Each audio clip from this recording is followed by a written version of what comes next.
تمہارا تہجد تک آنا بھی ایک معجزہ ہے۔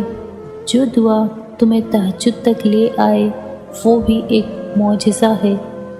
اور پتہ ہے تہجد میں جو تم مانگو گے وہ بھی اللہ معجزے کی صورت میں سنے گا اور تم حیران رہ جاؤ گے۔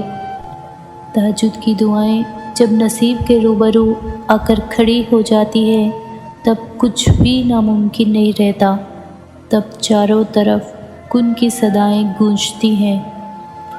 تہجد کا خاموش سجدہ اور زار زار بہتے ہوئے آنسو اللہ کبھی ضائع نہیں کرتا۔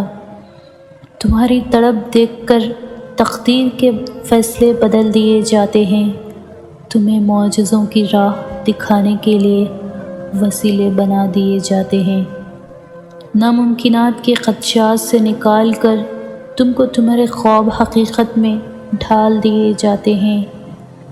وہ رب جو تم سے سب سے زیادہ پیار کرتا ہے، وہ جو تمہیں صبر دیتا ہے، تمہیں ہمت دیتا ہے، تمہیں تہجد میں اٹھنے کی توفیق دیتا ہے، تو تم نے کیسے سوچ لیا وہ تمہارے صبر کو شکر میں نہیں بدل سکتا؟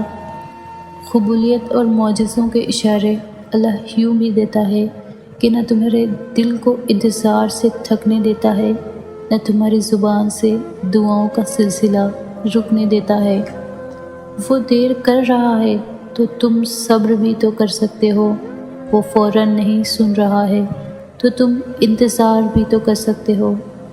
اگر اسے تمہارا مانگنا پسند آ گیا ہے تو تم مایوس ہونے کے بجائے دعا کا وقت بھی تو بڑھا سکتے ہو۔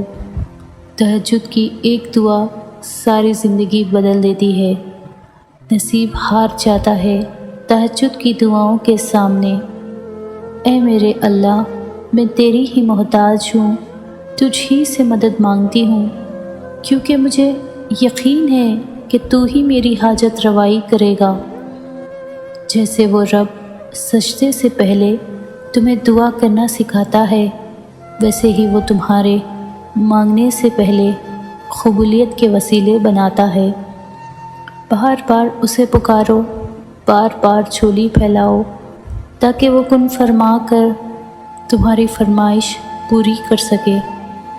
وہ دکھ جو رات بھر سونے نہیں دیتے، ان کی مرہم تہجد میں موجود ہے۔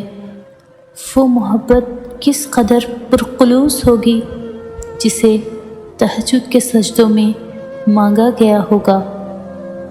مجھے معلوم ہے اسے کیسے منانا ہے، بس تہجد اور کچھ آنسو۔ مصیبت کا مقابلہ صبر سے کرو اور نعمتوں کی حفاظت شکر سے۔